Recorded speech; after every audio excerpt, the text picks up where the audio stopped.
এটা সমাধিস্থলী মন্দিৰ মছজিদ গীৰ্জালৈ পৰিৱৰ্তন হোৱা প্ৰথম দেখিলো। আৰু জুবিন দাৰ লগত মোৰ সম্পৰ্কটো বহুত বেলেগ, বুজাব নোৱাৰা বেলেগ। আৰু জুবিন দাৰ মৃত্যুৰ হেমাহি বা হত্যাৰ বাবে যিখিনি মানুহ জগৰীয়া, যি দুজন মূল ব্যক্তি আছে, আমি মুখ্যমন্ত্ৰীক কৈ আছো, shoot to kill, shoot to kill. Assam পুলিচৰ আৰু 2টা গুলি 4টা গুলি ওলাব লাগিব ইহঁতৰ গাত মাৰিবলৈ।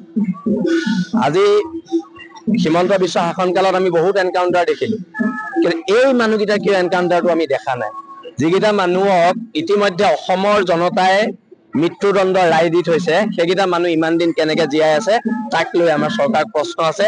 আৰু একেবাৰে শেষত এটা কথাই কওঁ, জয় জুবিন দা, জয় জুবিন দা আৰু জয় জুবিন দা। এই স্থান কেনেকুৱা ধৰণে নিৰ্মাণ হ'ব আহ্বান জনাব? এই স্থান চৰকাৰে কৰিব নালাগে, এই স্থান অসমৰ জনগণে কৰিব। অসমৰ থলগিৰি মানুহে এই স্থান ইতিমধ্যে মন্দিৰ মছজিদ গীৰ্জালৈ পৰিৱৰ্তন হৈছে। আৰু মই আগতেও কৈছো, এতিয়াও কৈছো, ভগৱানৰ কেতিয়াও মৃত্যু নহয়।